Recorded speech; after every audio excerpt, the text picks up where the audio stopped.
Welcome back to episode 8 of the Gufs Circa 2020 podcast. This is the final episode that we have prepared.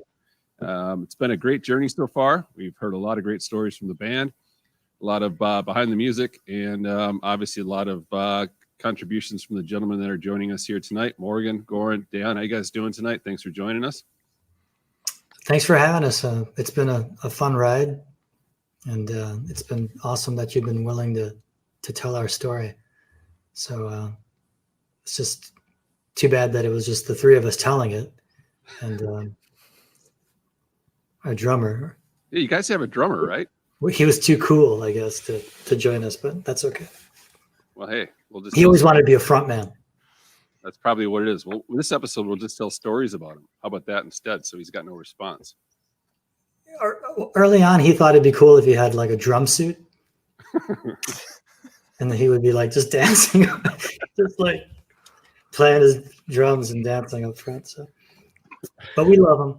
We wouldn't be the same without him. We miss him, but we love him. Fair enough. To kind of recap where we're at, we hit into Holiday From You in the last episode. We got partially in, I guess, partway through it, and we've kind of left off with the I guess the reception of Holiday From You and how it was and kind of the impetus to put it out. And I guess getting back the recording rights to some of the songs from what I remember correctly. So Goran, you were kind of talking about that before we started recording here. If you want to pick back up where we left off on what we were talking. So we left Atlantic. It was, I think last time we were talking about once the album was done, Arnold ended up getting a call pretty early on that the album was sort of dead on arrival. And so we started just right away negotiating with Atlantic. And at the time, we just signed the publishing deal with EMI. And so for them, they're like, well, we've got a brand new album that Atlantic just paid for. It's a killer fucking album. And let's see what we could do with it. So end of 99, beginning of 2000, by the time we officially legally left Atlantic Records, EMI already started to shop it around and started sending out to other producers, do a couple remixes. So I know we ended up hooking up with Don Gilmore. I believe it was out somewhere in LA when we did that first session with him. And then also with Dan Wilson from Semisonic. So they were just eager to see what we could do and, see what interest there was. And so, but unfortunately we ran into a pretty profound wall of no thank you. If it's such a great album, why didn't Atlantic put it out kind of thing. So pretty much for the next couple of years, we just sort of lingered trying to shop the album around and played, we were playing a handful of shows, I think at the time, but we weren't on the road actively. And so from 99, 2000, 2001, 2002 was definitely sort of the beginning of the end of that era of Guf's history. And so I think we're getting to the points where, I think we lost a lot of love for the business, and, we weren't spending as much time together anymore. Everybody sort of went off into their own their corners and sort of started reevaluate, reassess, what we were doing with our lives. At this point, I'm 12 years into this with the band, and so everybody started making some alternate plans as far as what's next, what are we going to do, and that sort of led to each one of us sort of, pursuing what we initially started off our college careers, pursuing, in terms of our educations and our degrees. So, and that also, I think, sort of spurred Goran to start doing, venturing off into a solo venture. And Morty and I had a very bitter and acrimonious departure. Oh my God. It must be a fucking What Christmas is going on? It's a blue moon. I mean, oh my God! Look epic. What's up? I mean, present. last That's episode, awesome. could it be? I mean, it couldn't be any better than to have the guy we've been talking about join us. Your timing was perfect, Scott. Was it? We said you were off in Sri Lanka. Oh, yeah, in the Coffee Mountains or something. The Coffee Mountains. Yeah. Coffee Mountains, feeding hungry children. Yeah. Yeah. Do it all. Cross-pollinating coffee beans. Dude, Yeah. typical Schwabel. You know what, Mike? This is standard. No matter where you were between 1988 and 1999, last call, Bertucci's, Scott Schwabel walks in. Timing is everything, right? Yeah. Merry Christmas, boys. Nice to see Merry you. Christmas. Merry Christmas, Scooby. Yeah. Nice drums on one. It's cool. What's that?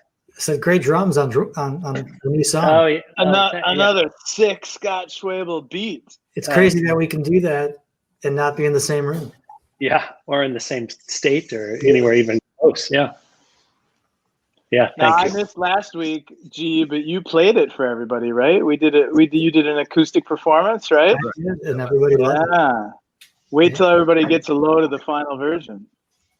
I think it's excited. I mean, the live version actually had great reception. I mean, we had It's a good song. a couple hundred views in under 24 hours, and it's still picking up every day, and the reception was great. So I think it was just a fantastic event. What a better way to get the song out. I think we're all excited about it, Mike. Thank you for giving us a little forum to share it, and that's cool that you were able to play it acoustic, Cordy. So, What I want to know is, Scotty, who cashed in a chip to get you on this thing? I didn't realize Gordy was cashing in a chip when he said, "Hey." Actually, my mom is here, and she heard, and so she heard that I was going to get on with you guys, and she said, "Well, tell all the boys Merry Christmas and Merry Christmas to Marjorie." Yeah, We love you, Mark. yeah. If I didn't have my earbuds in, she could hear you. Please. Can we get her on? Can we get her on? If you get a chance, Scott, just get. Okay. I'm assuming this segment has a time limit, right? Right. Marge would tell stories for hours.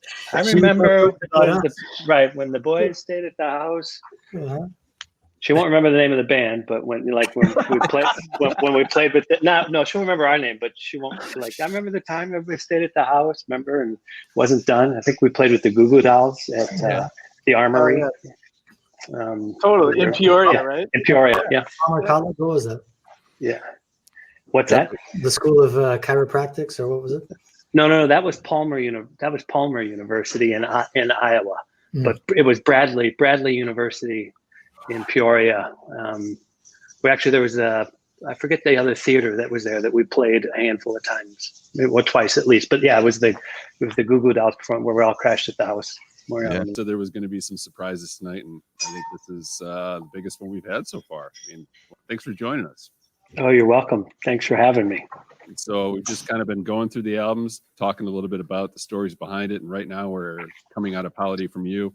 Dan was just talking about the transition, the time between the album release and what kind of happened in 2000, 2001, 2002, and kind of breaking off to do your own thing, which is we're going to break into a different sea after that. So I don't know if you had anything else to add to that, Dan. I got a question for Scott. So last time, Scott, we all got to share what our experience was working with Arnie. In your own words. So we all kind of had our own misery, right? So yeah.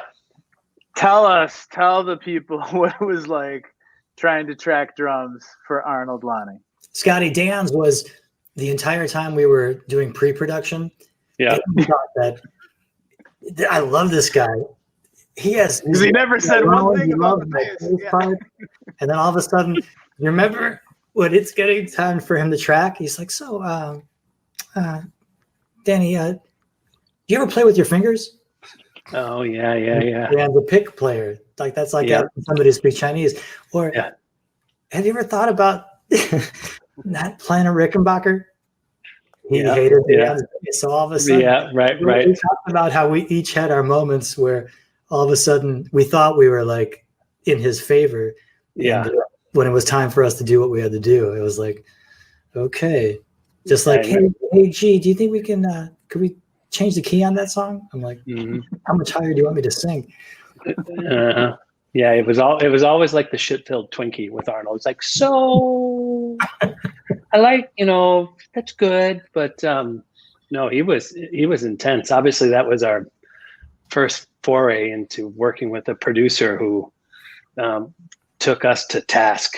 I mean, it was. I think when you were in it, it was just it was like you were taking shells nonstop from him. It might have even inflicted some permanent mental damage on a few of us. But or it's like what are we doing? But you listen back.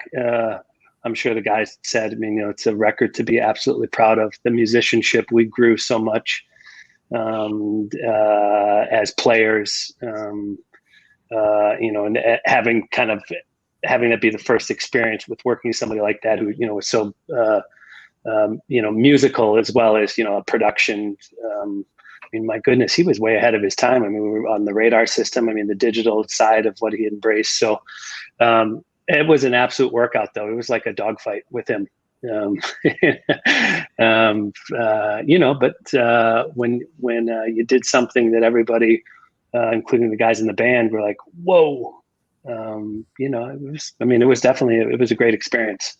But we came out the other side a better band for sure. Absolutely. Yeah. With a few battle scars, or a lot of battle scars. Yeah. And we took all that with the new songs, like when we write. And totally. Like, yeah. We learned how to do. We learned how to be a band. We learned how to play, all in unison. Like everybody was moving in the same direction versus parts that didn't kind of jive with the other parts. So I think from a rhythm point of view, we got stronger, tighter, because the bass and drums became one distinct movement. Even the rhythm guitars, he really wanted stuff to follow the drum groove. He really wanted the pulse of the song. I think you and I, Goran, were having this conversation. Like, there's no way that all these guitars can match up with the drums. That's just ridiculous. And all right, we'll try it. And then when we listened back to what he wanted us to do, we were like, oh, that actually sounds pretty good. Yeah. Yeah. Well, playing it seemed foreign, but and it ties into kind of the whole journey we've been on. The whole songwriting, the craft, the process of becoming better songwriters. And when you think about it, it's almost kind of fitting that that's the pinnacle of where you got to and how you've applied it moving forward. But originally when Goran and I started doing this, you're talking about staring and how it was cute and it was fun, and we had no idea what we were writing about because we didn't have emotion, heartbreak. We didn't have anyone to really tell us what to do at the time. We were just kind of playing.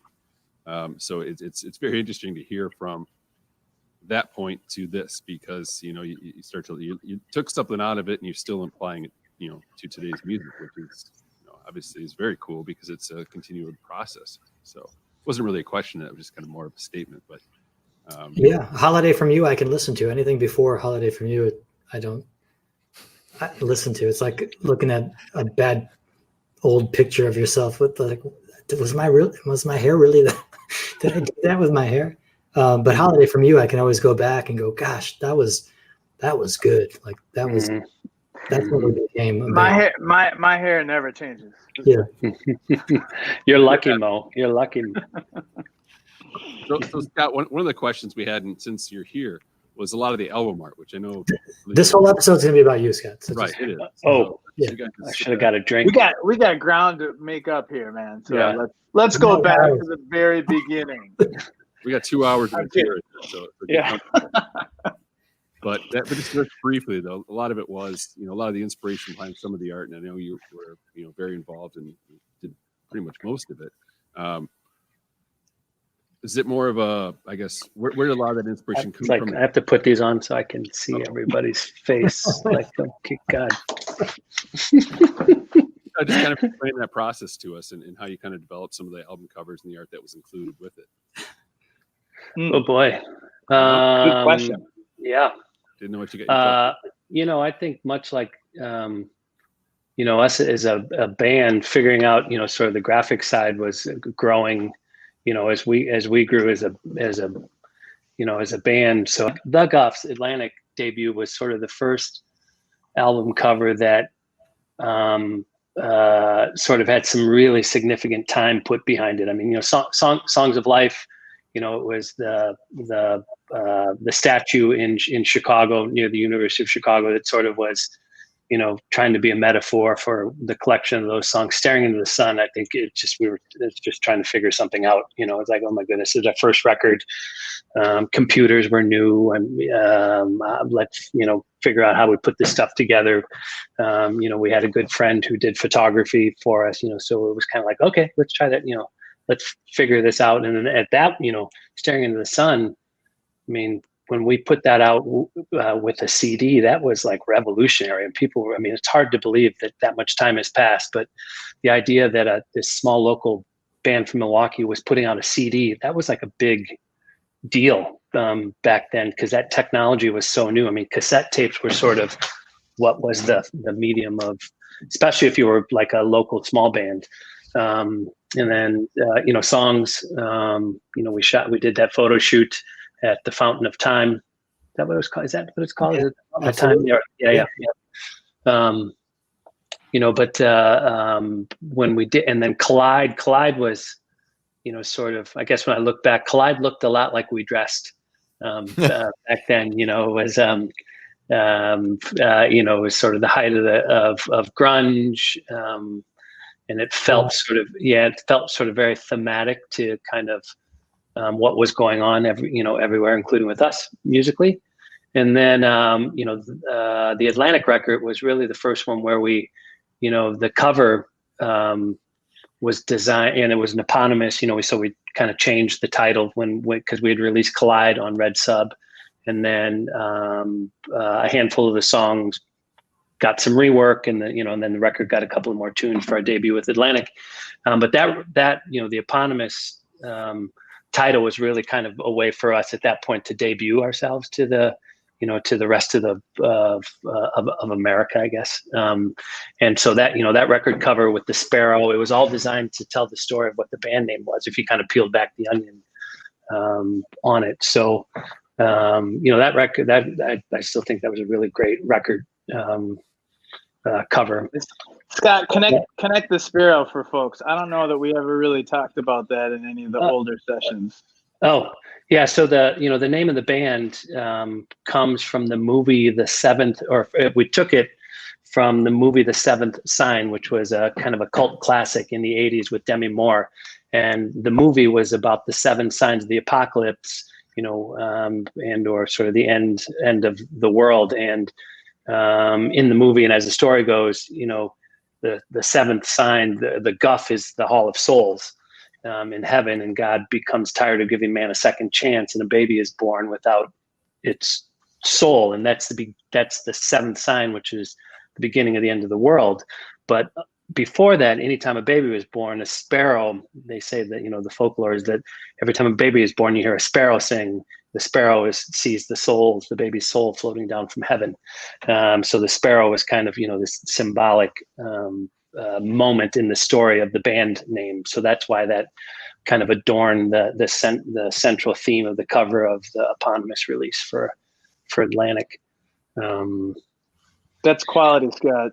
See, you put me and G and Dan together in a podcast, and we're just making stuff up and cracking jokes. That was quality for the fans. That was quality. I don't think anyone's ever really shared that. We've had in episodes. Yeah. Hey, Morgan, I'm not making shit up, man. I'm telling my truth, bro. Yeah. As I vaguely remember, I was gonna say from news clippings of stories I've read. You may have written it down once, but then lost it in the biblical flood of your basement. And then the drunken people that I run into occasionally, and they remind me of these things. Yeah. That's what I'm drawing from. Those are historical sources, brother. Yeah. Well, and Scott, you kind of tied into a question I thought of today. We talked about, your comment was, how long ago some of this stuff was. Mm-hmm. And not to date any of us, because we're all roughly the same age here, but I was just thinking about this episode and thinking, from the actual end of Holiday from You, and when Atlantic kind of says, hey, we're done, this album's not coming out, and you guys are kind of trying to find your own thing. And did you really think 18 to 20 years from now we'd still be talking about this and that new music would be coming out? Because there's definitely a long time between Holiday from You and A Different Sea. Then after a different C, you know, you've kind of still doing your own thing, but there's new music coming out now in 2020, which, you know, back in 2000, was that even something that you guys even considered? Or was it just kind of at that point, like, all right, we've kind of given this a run, let's go do our own things and see what happens? I mean, it's open question kind of to whoever wants to feel if you look at the timeline, so it's like 99, 2006, so that's 7 years. 2006, 2020, that's 14 years. Was that directed at me? The next new material will be 21 years. So our next release after this will be, we're looking at a new Gufs album, 2041. Morgan should be almost finished with the guitar. Morgan should be 322 years old. Yeah. Well, no, looking the same. It's interesting. Because Looking the same. Morgan's the only one that keeps getting. I know. Looking. I know. It's unbelievable. It's unbelievable. Unbelievable. You look like a pup. Yeah. Yeah, he's like our Benjamin Button, but the opposite way. You know, just going the opposite way. So in the 2041 album, he'll have hair. Is that what you're saying? Yeah. That would be interesting. He's getting younger and smaller. He is actually shrinking. Morgan's only 3'4" now. I am. I am shrinking. Mike, we didn't think we'd still be doing it, but we knew that we created a moment. And, you know, we've always said, as long as people, want to listen and care enough to come, we'll keep playing, we'll keep doing our thing. And for us, more recently, it's been just to show our kids how cool we are. It's pretty cool. The 30th show, even New Year's, to have our kids like where they're old enough to be like, wow, they're pretty cool. Like there's people here that are singing their songs. And I mean, that's a wonderful moment. You know, we all have our lives. We all have, you know, careers, but music was not supposed to be what we were intended to do, you know, but it just happened that we created something that people like you liked, and because of people like you, we kept on writing, we kept on doing it, and you're part of the history, so it's cool, and we'll keep doing it. It's still fun. The new stuff, it's cool. The new stuff is actually really cool. Mm-hmm. It's like we used to be in a room all the time creating the vibe and, you know, do this, do that, or, you know, now it's kind of cool actually to see here's the bones of the song, acoustic and vocal. Scott, see what you would do with it, and to have it come back not without any. We didn't tell Scott what to do on Hero. We didn't tell Scott what to do on the new one, and to just have him look at it and think about it as a drummer and send it back to us, and we're like floored, because it would probably have been different if we were all in the same room. Totally. And then to send it to Morgan, before we would be writing and helping Morgan with melody and what do you think of this? So it's cool to all of a sudden write things completely differently. And same thing with Dan with the bass, and send it back, and we're just building, and everybody's instincts are good, and everybody knows, you know, what we learned from Holiday From You, we're carrying that into writing and recording these songs that I think are they're really sophisticated and really cool. I think the new one when you guys hear it are going to be completely blown away. The groove is killer. Morgan's guitar parts are killer. Danny's doing what Danny does, and that's just driving the beat with awesome melody. And then I'll come in there with, you know, what I do. Little ham and eggs coming. A little bit of ham and eggs coming right. There's an old barnyard. You missed that one. That was Gordy was serving up some ham and eggs a little bit earlier, Scooby. Was he? So, yeah, I was. He had the griddle. It was. Yeah. The process has actually been, the creative process forced by COVID or not, it's actually been really fun. You know, I mean, Hero, for example, I mean, I don't know if you guys talked about this, but I was going into the studio. I mean, Morgan sent like tracks late the night before, and the direction that I was in my head was like, it was very different. And Morgan sends over this idea for a riff, and it completely changed not only the complexion of the song, but how I even thought about what it was I was going to be doing. And when the studio time was booked, I was like, oh God, okay, scratch.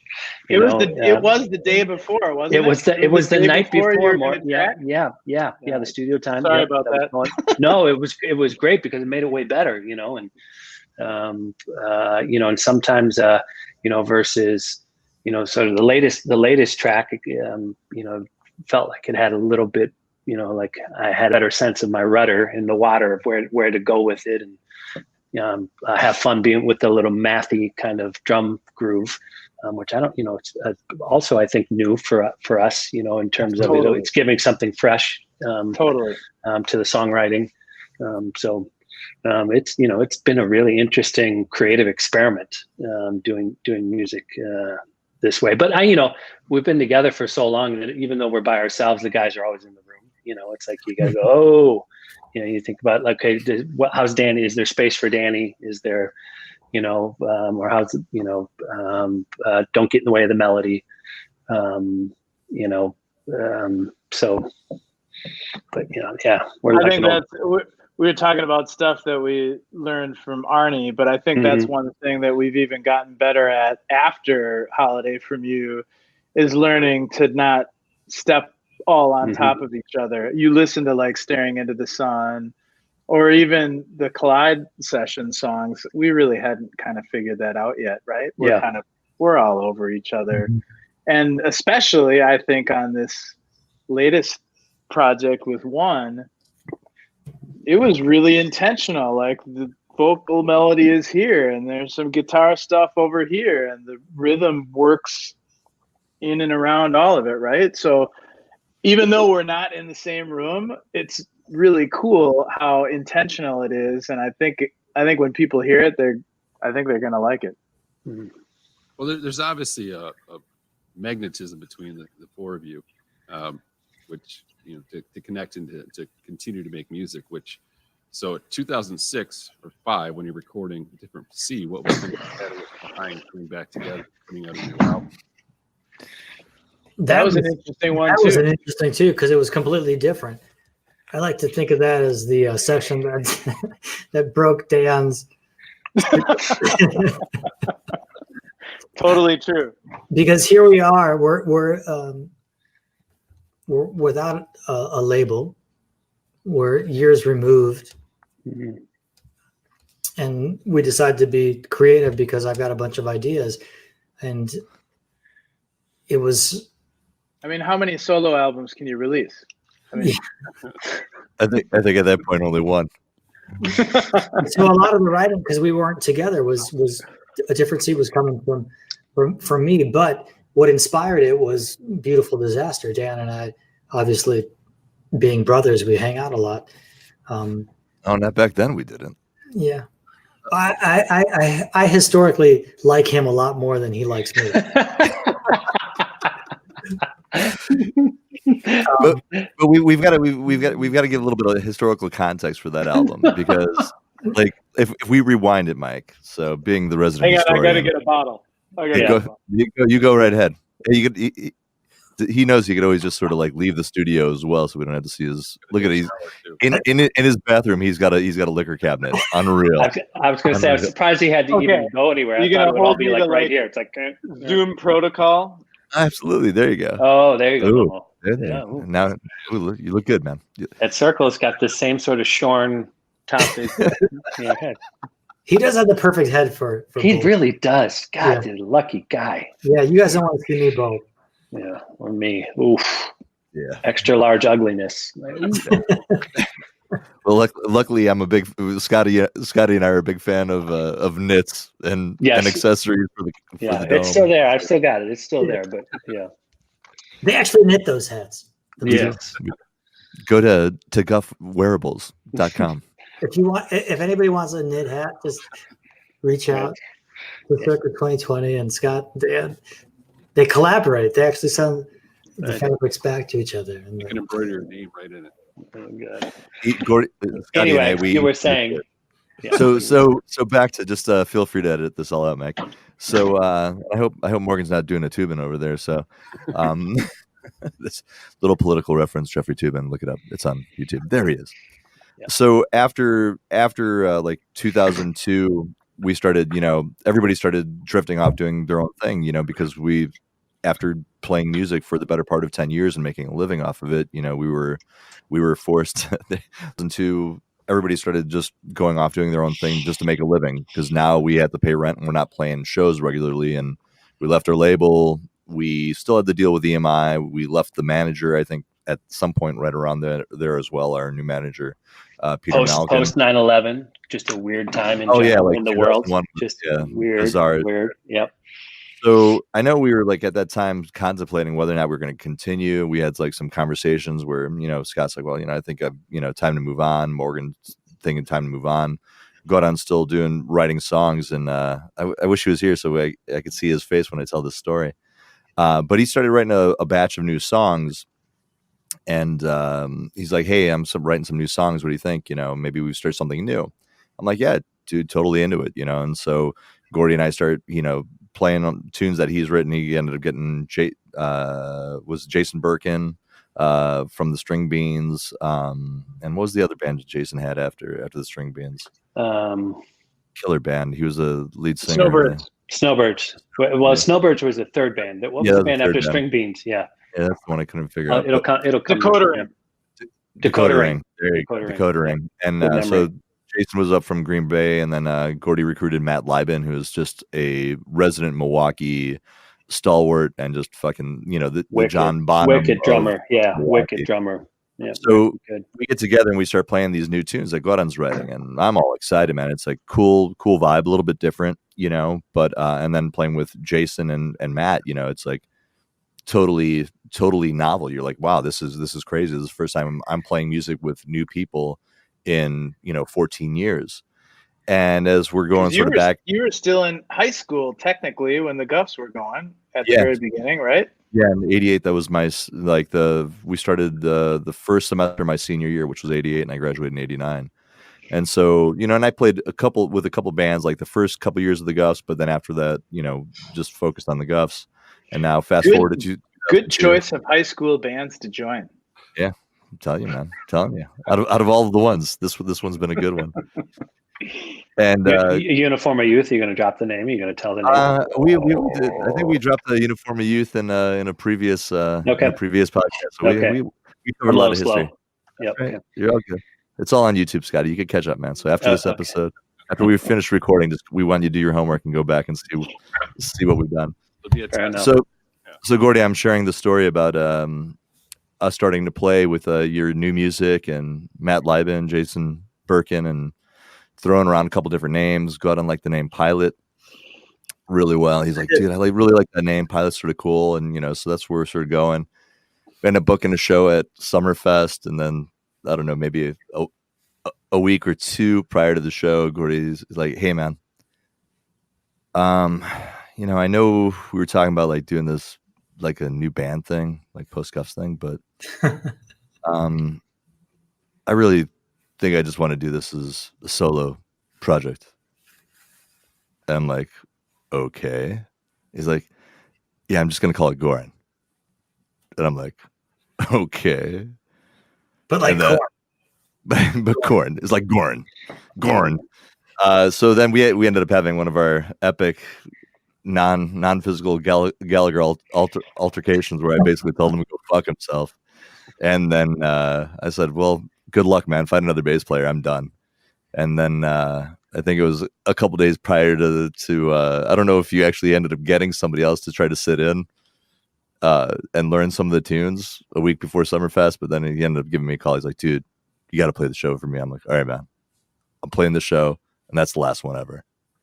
And so that was sort of what was leading up to. And then as we get into like 2003, 2004, we played. 2004 was like our last show, and at this point, between 99 and 2004, I think we played a total of like half a dozen shows, not many at all.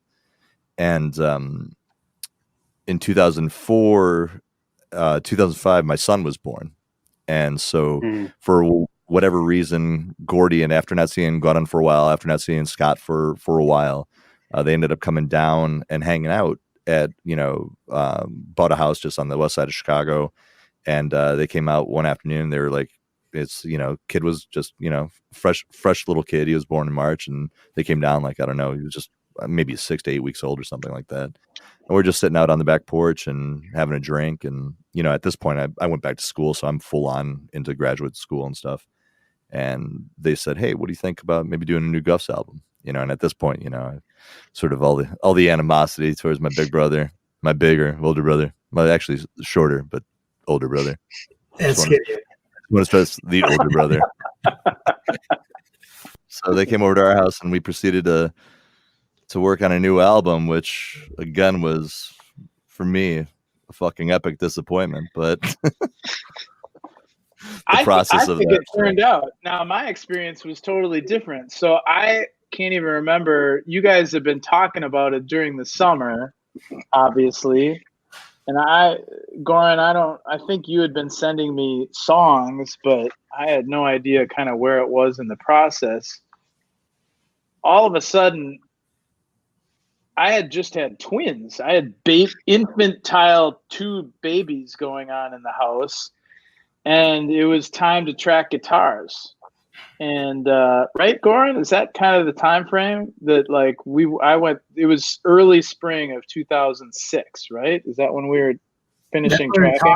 And then we started talking and recording later that year, and that would fall right into place because your kids are what, 6 months younger than, or 6? Yeah, so November 30th they were born. Mm-hmm. I just remember going to Milwaukee pretty regularly. Obviously, we were trying to do this on a budget and within time constraints that worked for all of us, but we were doing it, weekends and evenings, but from a guitar standpoint, you guys had already tracked drums, bass was already done. I don't think, because of my situation, I had really had any time to process anything. Obviously, the songs were already written. I just remember Goran sitting with me. It was pretty much me and him, Mike Bleasner, who many of the fans know is kind of one of the fifth Gufs, if not the fifth Guff. And rotating cast of fifth Gufs. Yeah, and Kevin Suker, who produced the record. And man, if anyone thinks that Goran is laid back in life, it's true, except when you get him in the recording studio, because that dude would pick me up at the airport, take me to the studio, and then he would not let me leave until like 3:30 in the morning. And the only reason why I'd let me leave at 3:30 is because Qdoba was the last place open in Milwaukee. They closed at 4, and he would give me like 5 minutes to eat and then sleep for 4 hours and then get back in the studio the next day. So, but that was how we tracked the guitars. And I think that from a really kind of, like you said originally, Goran, a totally different way of putting a record together. It turned out, despite what you will say, Dan, and I think you brought a lot of these things to the table. That loop in the beginning of Now I'm Forgetting the Song, but there was like this cool, like banjo-y kind of thing. Leave This Life.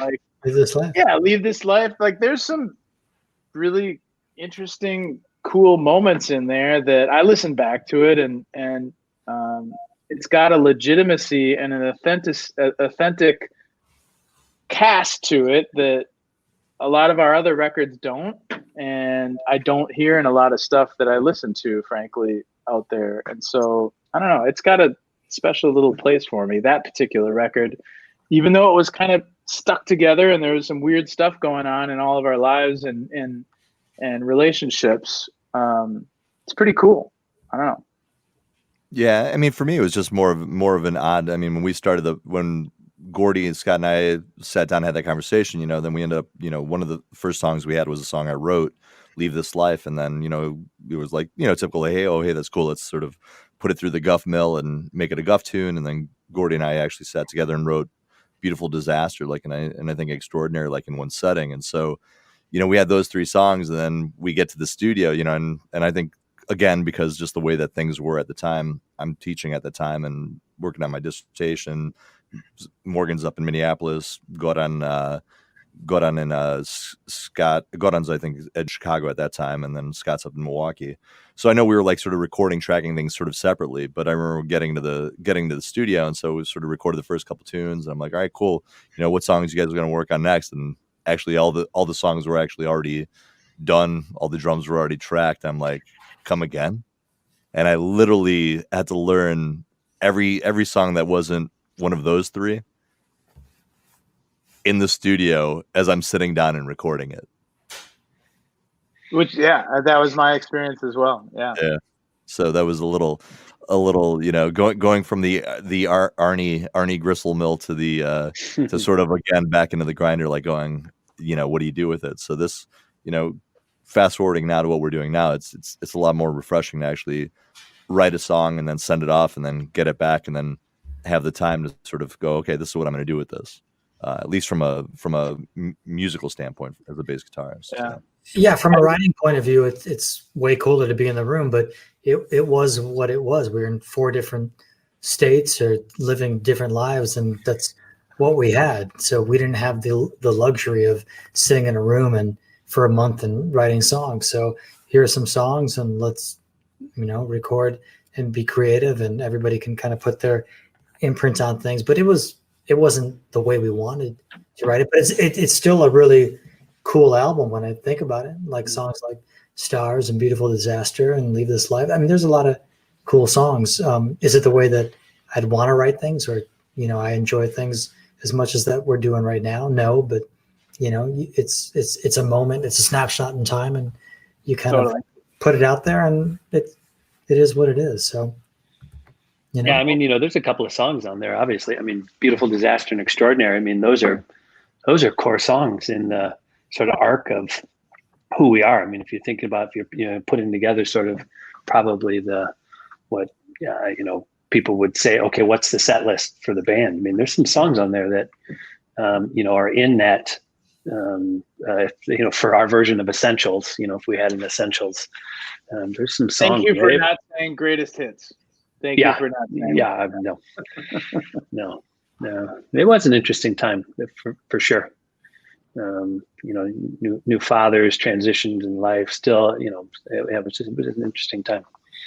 And how much did you tour after? So when the album came out, I'm trying to remember times that I saw you guys after that. But the reception was pretty overwhelming because people, are thinking, well, the Gufs are back. It's been 7 years since we've had a new album. The reception was great, but what was your touring schedule? And as you just talked about, there's new kids involved. They're in different cities, and so when the album came out, how did you manage that with putting the album out? Adjusting with your real lives, and then also trying to kind of tour a little bit behind to support the album. I don't think we were trying to support the album. I think we just wanted to figure it out. Okay, and I think that the most we played leading up. After that record was the MSO shows with the Milwaukee Symphony Orchestra. That was cool. We weren't, in a position to tour. We had lives, we had kids, so. Yeah, I think part of the reason we're still together probably as a band and producing creatively. I mean, obviously the songwriting has never stopped. So that's kind of the important side of it. But we never let the music business take us. We sort of were always together, and the music business came to us. And then even, the idea of a different sea, a lot of other bands, I mean, we could have gone out and sought real management. There was still viability if we had all kind of said, hey, I think there's a lot of other bands, either one, they don't have choice in their life, or they don't have, sort of other things. We were a band that ended up where we were, not because this was the only choice. And I'm not saying that that's the bad thing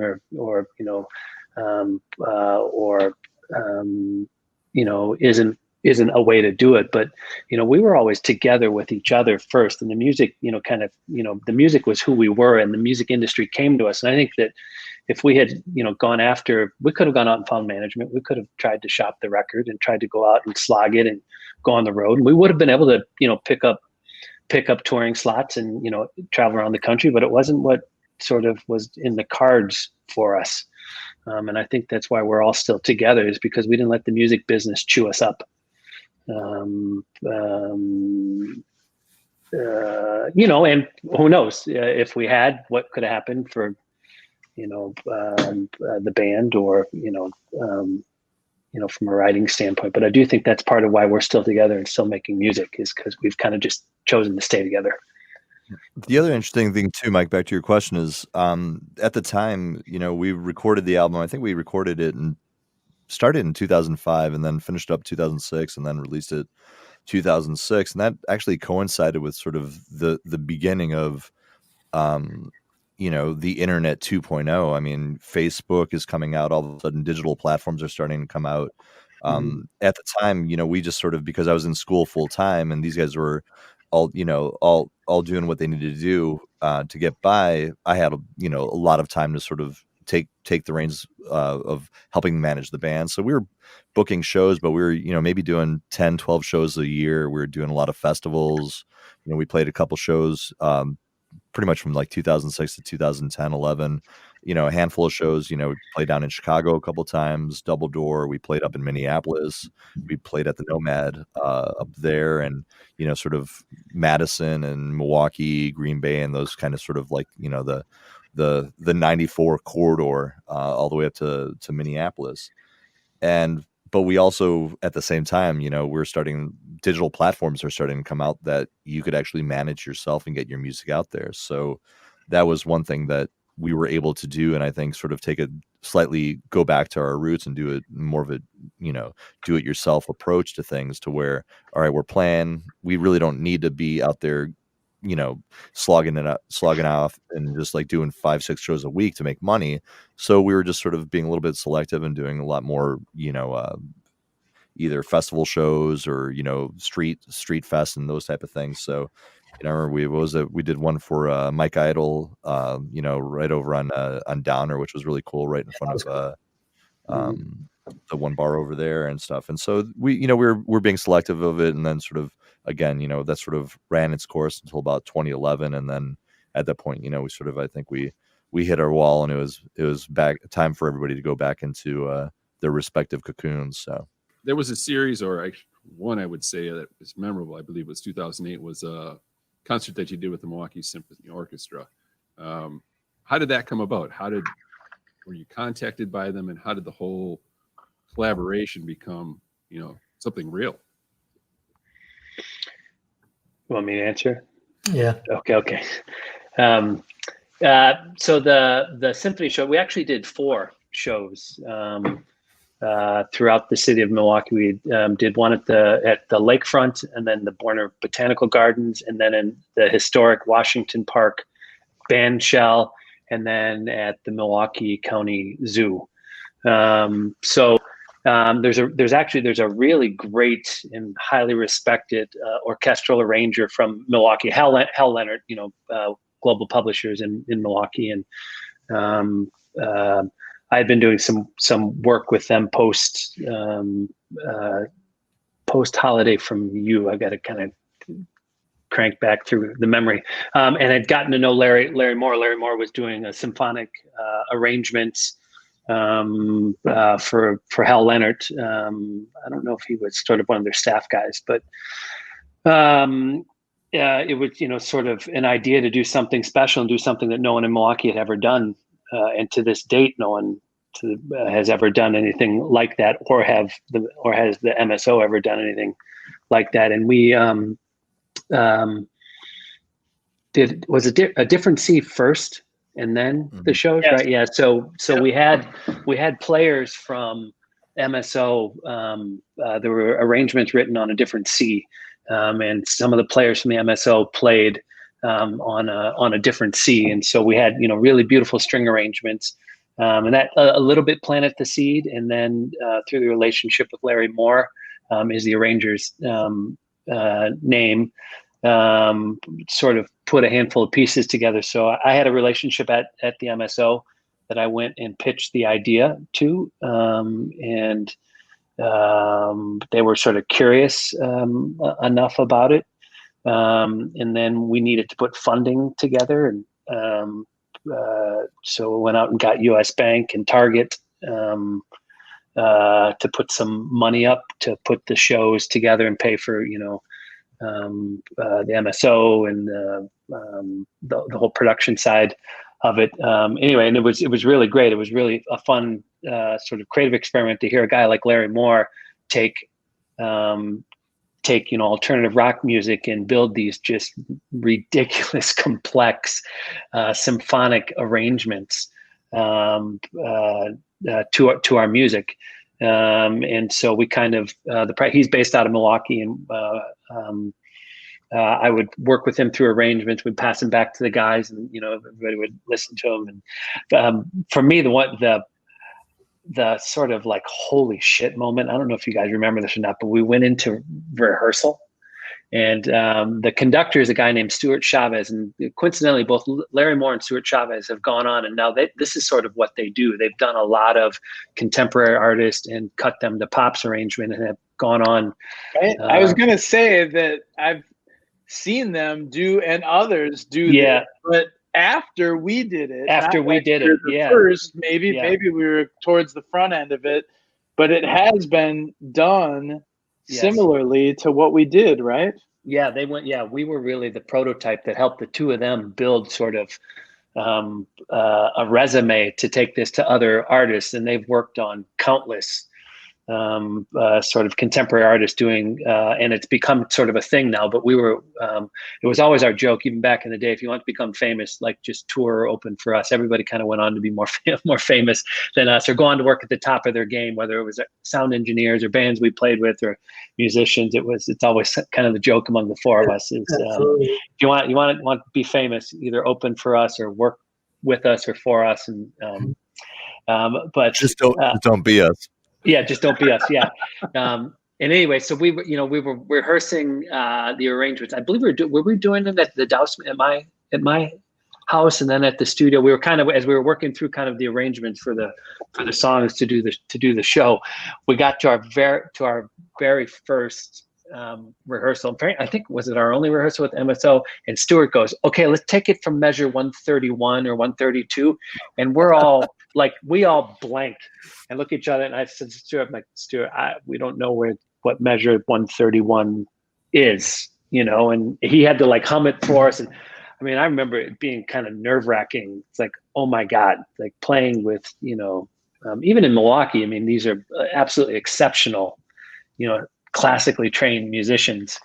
But we barely know what we're doing. But they were all so cool, Mike. They were the coolest thing in the world that they were playing with the. Yeah, and they that was the other thing too, is the reason that MSO agreed to do it is, we obviously, we've enjoyed sort of iconic musical status here in Milwaukee, in Wisconsin, and it was something for them to appeal to a different audience, and so they were sort of equally excited about the idea of doing it with us. And like I said, to this day, we're the only band that's ever done that, and they were absolutely sort of legendary performances, for us with them. So just a really great part of who we are in the history of who we are. I just pulled those out. They were coincidentally, and played them in the car, and the kids were like, "What is that?" Oh, you got recordings? Yeah. MP3 recordings of that. Yeah. Yep. Oh, yeah. The killer, the drum percussive intro to "Smile," like the beginning, and then that middle intro. It's cool. It's cool. Yeah. I think we recorded board mixes of all four of the shows. So correct. And then I have sort of a technical. I have like the rehearsal mix, like the of us with the arrangements, where we took. Maybe we might think of releasing those at some point. Would we be in some sort of MSO kind of situation there, or could we do that? It's our music. Right? Let them come at us, come on, honestly. Yeah. Larry actually approached me, when we were doing the 30th shows. Larry approached me, said, "Would you guys be interested, in doing anything?" It just, never quite materialized. We ended up just doing the shows as we were, like we did the 2/30th shows. So yeah, I'm with you, Dan. Let's just do it. Let them I come. agree, man. yeah, And don't. I'd be remiss if we didn't mention, during A Different Sea, what kind of led up to that MSO experience, which was amazing to be up on stage with this amazing symphony playing rock songs. But a lot of A Different Sea, Kevin Suker, who produced the record, a lot of the vision of adding strings was really him. He's like, at the time, I don't remember who he was working with, but there was a really famous, who's the conductor, who's the guy that was in his studio, and you can edit this, but yeah, well, I don't know. Was it Frank Allman, the first violinist? No, he was working with a guy that was writing scores for everybody. I forget his name. But regardless, when he heard a lot of these songs, he was like, I hear movements, I hear orchestration, and Beautiful Disaster was like, holy cow, what a cool thing. When all of a sudden it's like, instead of a lead guitar riff, it's the lead strings just taking it to a different level, which was kind of different for us. So we've always wanted to do something different, but Kevin, as he produced it, he heard those things, and I think 5 or 6 songs off of that record had some type of string arrangement on them. Yeah, had MSO players. So yeah, and that kind of took it to the next level, and obviously to what Scott envisioned and the connections that he had, and taking it to the Milwaukee Symphony Orchestra, and them wanting to do something with it. And then they, I think, rewrote some of the parts and did it kind of to their own flavor. But there was no cooler rock moment than to be playing Smile and having this Milwaukee, this string arrangement, like just jamming behind you and taking it to a different level. So it was pretty cool. It was very Kashmir. Yeah, Corey, I think you might have been able to enjoy it a little more than me. All I kept thinking about is don't rush. Yeah. Don't rush. It's like I've like got everybody. I'm like tucked into the like the orchestra pit. I think I do remember you turning around and looking, being able to from you being in the front and singing. You could take it all in. Like look behind and see us, and then this entire orchestra. It's like, and the orchestra folks, like they deal with timing totally different than a rock remember band. Yeah, remember that? It was like a rock band is like this, up or the down. With the orchestra, there's like a little bit of this, and it's like it's kind of like a delay. Oh, it was nerve wracking as a drummer. It was nerve wracking. It was intimidating all around. Yeah, man. yeah. He had to conduct it like ahead of where we were, right? Just to make sure everything was in sync. Like I think that gives them a lot of credit, right? So they learned how to adjust to playing with a rock band and made it work. Ultimately, in the end, I mean, the final performances, all 4 of them, were super solid. I mean, even though we only rehearsed from a very limited fashion with the entire orchestra, they had everything figured out, from the arrangements to being able to communicate between the rock band, the Gufs, and the orchestral folks. And we really pulled it off. We did. Oh, it could have gone any different way, but it went really well. And I think what we've heard from the fans is that they really found that really special too, right? I mean, it's another chapter. It's another little chapter of the Gufs that it's not a record, but I mean, that's something that we did that not a lot of people do, that I think it'll sit there, and maybe we can release some of those recordings. That would be amazing, Scott. Maybe we can figure that out. Yeah, I remember that Lakefront show was especially memorable. Yeah, Lakefront was fantastic. That was like just unbelievable. And I don't think there's been a concert there since. I mean, it's the only time it's sort of ever been done. We have a history of breaking shit. But getting back into it. So 14 years, we're now looking at new music coming up. I think my math is right on that. we just did one premiere last week. Got a couple other songs coming out. I know I've asked this question. I remember the answer being no, but will there be a full album put out? I mean, is there more songs that are kind of in development? And are we going to have to wait another 14 years for the next stuff? Yes, and yes. But it's actually 21 years, Mike, if we follow the Gufs cicada rule.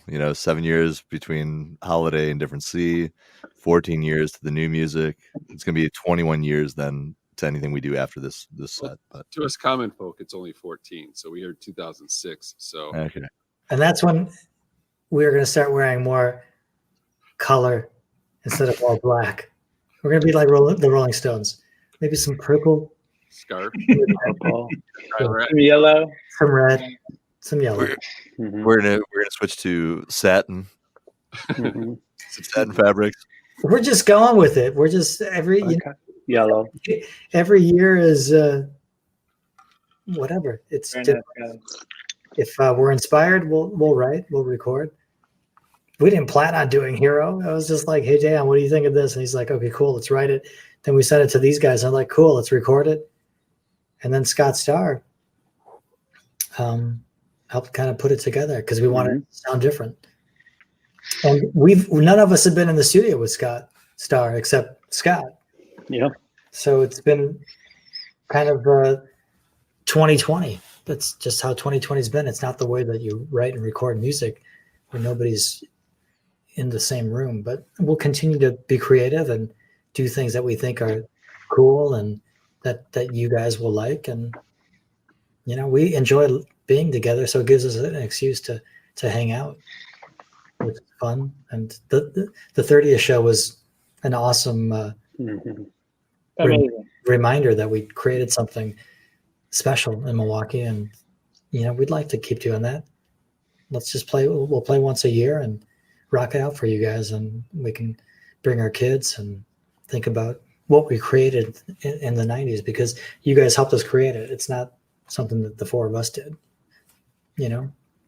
So in 30 plus years and still continuing, well, let's start with the guest of honor, Scott, since you're joining us tonight. We'll put you on the hot seat here. Oh boy.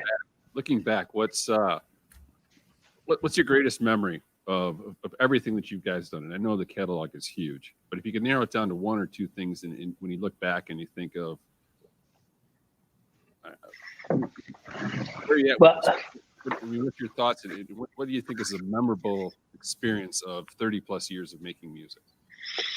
Well, I don't know if I can give you one, but I could give you a couple. I mean, I came into the band with the least, like I'd never been in a studio. I'd never been in a band before. The three of these guys had all had much more musical, even at 18, much more musical experience than I did. So, my first time ever in the recording studio, Morgan, I don't know if you had been in the recording studio before. I know Gordy and Dan had been in the recording studio. So, my first moment of doing anything like sort of quote unquote real in the studio, I still remember the staring into the sun session and kind of, just being like fish out of water, glary-eyed kid, and these guys all sort of knew more than I did. I mean, even just from being in a band and how to put music together, so that was probably a pretty vivid memory. I remember walking up to the Hunt Club on the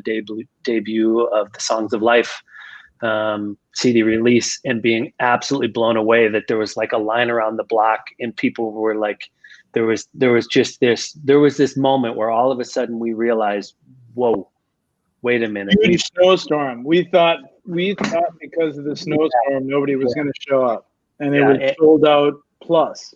Yeah. And that, and so there was kind of that moment of kind of realizing, oh my goodness, we're, something's going on here. I remember kind of the breakthrough moment musically of when Smile happened. It was a sort of a sea change for us as a band.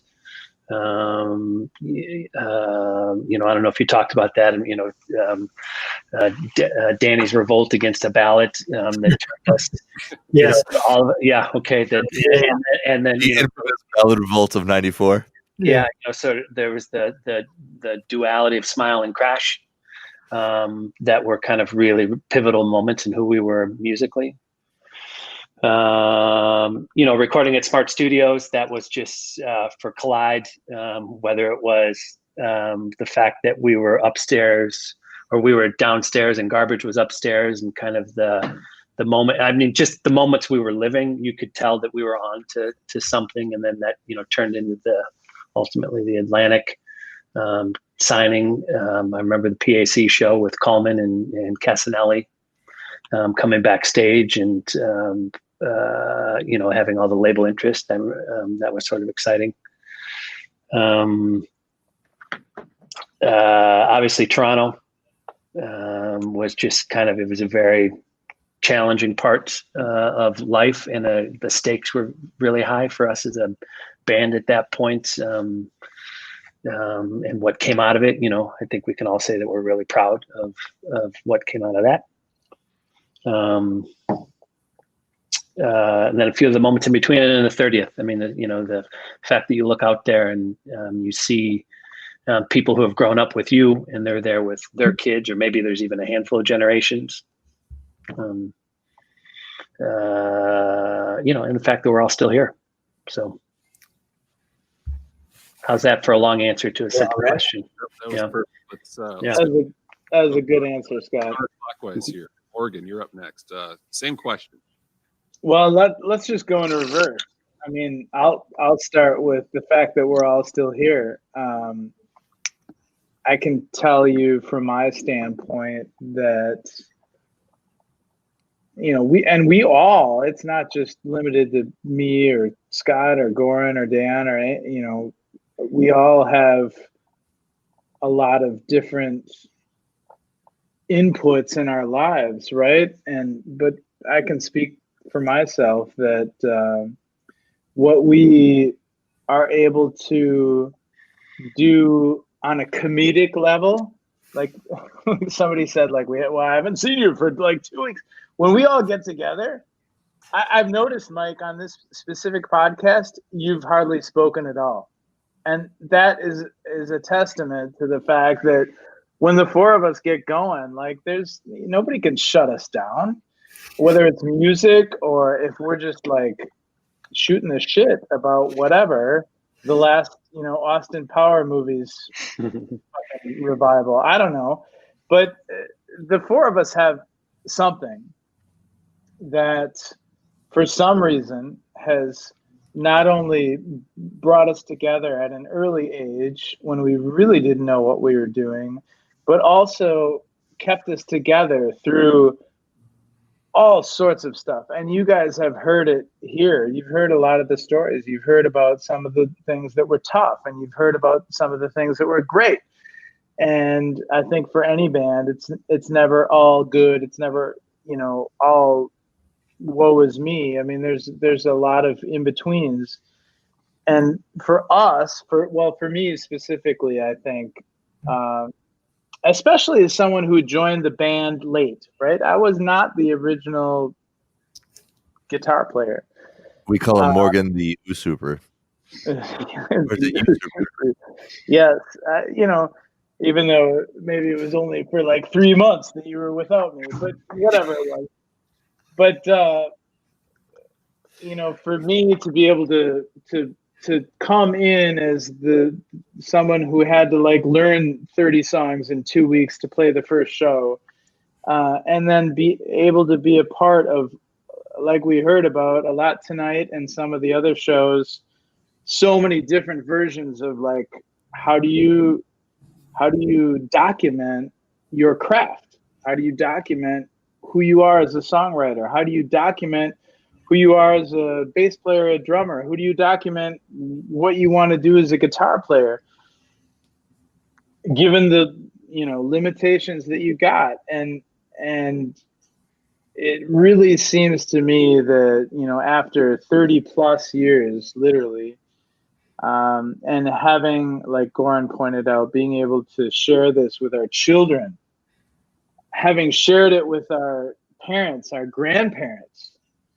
I really can't think of a more important thing in my life. I mean, it's really cool. It's really cool. Regardless what people are going to like our music, not like our music. That's fine.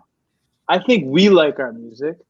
And I think that we are going to, Goran always likes to say, we're going to keep doing shows as long as you guys are going to, keep coming to see them. I think we might keep doing music as long as we want to keep making music. And right now we want to keep making music. Like, it's cool. Like whatever we're doing, whatever we're figuring out, it seems to be working. I think people are really going to like One. I think I think Hero is amazing. I think One is maybe as amazing, if not more amazing. And so if we can keep doing that, Mike, for the benefit of you and your original question, if there's any way that we can keep pushing that forward to the point that we're not bored, we don't hate one another, we're not, checking out. And I think you're seeing, Scott, thank you for showing up tonight. We are all four of us here. I think it's pretty obvious that we're into it, and it's special. It's pretty special. It's cool. And right there, over Morgan's left shoulder, was a Slayer. Morgan's replacement. I saw it. Yeah, my son is a great guitar player, but his son blows him away. Yeah, it's true. It's true. And honestly, it's the truth. It's honestly the truth. If anyone wants to just like keep tabs on somebody for the future, it would be my son as a guitar player. And that's true. All right, Dejan, next. You're up next. Question is to you. To me, I'll go back to since Morgan's pulling on the heartstrings, I'm going to go back to like sort of key moments, and I'll give a punch list a la Scott. First one is playing when I first met Scott, and we played a handful of songs down in our basement, and I'm like thinking to myself, all right, this doesn't suck. This could be cool. Obviously for me then at age 17, the first show that we played at the Unicorn was pretty epic. The Hunt Club was definitely beyond memorable. Unbelievable. Yeah. As things sort of winded up, the only thing I could honestly say, and I think Mike, we touched on this before, the only thing I ever said to myself as a kid, like I'm a wanderer. I'm not like a very ambitious man. I don't make plans. I just sort of go wherever the current or the wind takes me. But I remember going to shows as a teenager to see at the Cabaret Metro. And I said, one day I want to play this stage. And then when we actually played that stage in 1996 and it was a sold out show, that is probably the most vivid, lucid memory and high point of my life that there ever was. New Rock Fest, obviously. I remember listening. I can't remember where the studio was, but listening to the mastering of Holiday from You and just going, "Holy shit! We recorded a fucking album that will withstand the test of time, and that I am beyond proud of, despite how brutal the process was." listening to that album for the first time as it was being mastered is just, I was blown away. It's like, really proud of what we did. And then following all that, I would have to say walking on stage for the 30th. I think that was something where all of a sudden you realize that, all right, we are significantly older than when we started, and knowing and seeing people that we knew as kids or saw and met for the first time as kids at Summerfest or at a show, back in the 90s. And all of a sudden here they are coming 30 years later, 20 years later, and they're bringing their kids to the shows, and just the amount of love and emotion when that curtain fell. That room was the most electrified room I think I've ever experienced in our career. And that was without a doubt, I think a wonderful way to sort of wrap up, going from 17 to whatever I am now. 103. But fucking hey, this isn't bad for 130, Mo. So yeah, I think those would have to be my key points in our career. Very cool. Good ones. Goran, last but not least. I mean, it's really simple for me. It's when I put out my solo record, 2004, To Be Me, and then in 2019 I put out my second solo record. It's me again. And then and last year when I put out my third solo record.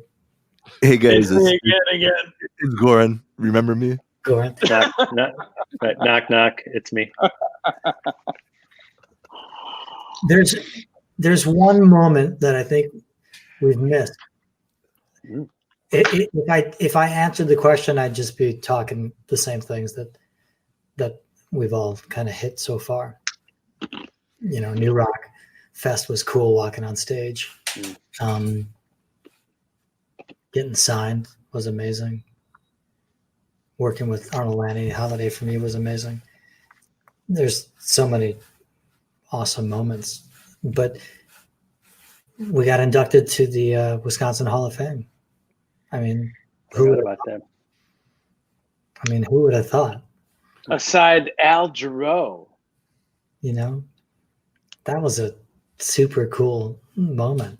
So we're written in history. To think that a band that just, you know, played for fun, and I came to Milwaukee to play soccer, and then my sophomore year I meet Scott because he's on the soccer team with me, and we're rooming together by accident. Hey, let's start a band because the Milwaukee music scene was cool. To then see Morgan play and his band Trainwreck, and you know, in a bar in Marquette, and going, wow, that guy's really good. We got to get him. To then tell him, hey, we want you in our band. To have him immediately say yeah, and then record "Staring Into the Sun" and so on and so on and so on, like we've chronicled over the last so many shows. It wouldn't be the same without, you know, the four guys. So proud of what we've done. We didn't quite get to Matchbox 20 status, but we did pretty good. And to have we had a lot of fun doing it. We did, and to have our kids witness what we've done. It's been an amazing journey, and we'll just keep doing it. We'll see what happens. Keep writing, keep putting stuff out, and keep trying to push the envelope. Because we don't want to just keep rehashing what we did 10, 15, 20 years ago. So we'll keep writing, keep recording, and maybe one day we'll be back in the room again recording the way we did back in the 90s. But until then, we'll just see where life takes us. Well, very cool answers, everyone. It's been a great experience. And did you want to still take us out with Stars, Goran? Yeah. Okay. If we're talking about, you know, a moment on a different sea, Beautiful Disaster, I think, is a great song. It was the song that kind of propelled the album. But I think I'll do something a little bit different. I'll do a different version of Stars, which I think a lot of you will all appreciate. It's a song called Stars. One of my favorite Gufs songs.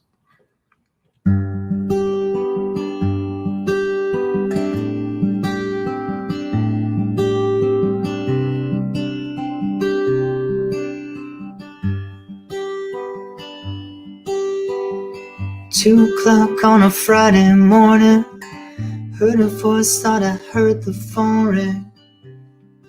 I was hoping it was you. I looked outside and I saw it raining, saw a face and it started fading slowly into you.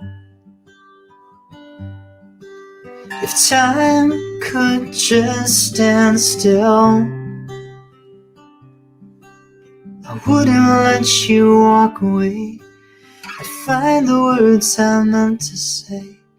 'Cause all my life I've waited for one love that I can fall into.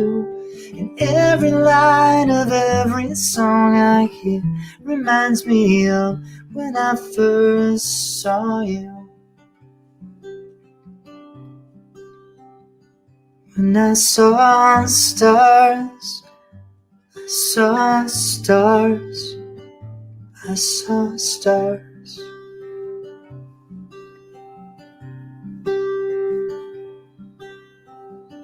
There were days that I watched you sleeping, wondered what you were dreaming. I hope you know you're not alone.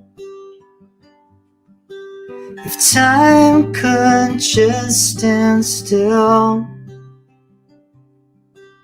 I wouldn't let you walk away.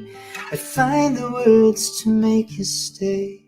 'Cause all my life I've waited for love that I can fall into. And every line of every song I hear reminds me of when I first saw you. When I saw stars, when I saw stars, I saw stars.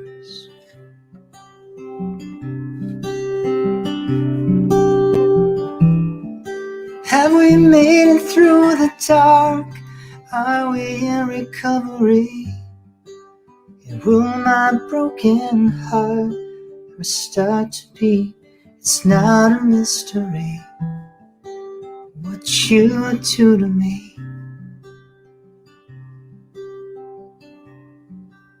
'Cause all my life I've waited for one love that I can fall into. And every line of every song I hear reminds me about you. And all my life I've waited for one love that I can fall into. And every line of every song I hear reminds me of when I first saw you. When I saw stars, I saw stars, I saw stars. When I saw stars, I saw stars, I saw stars.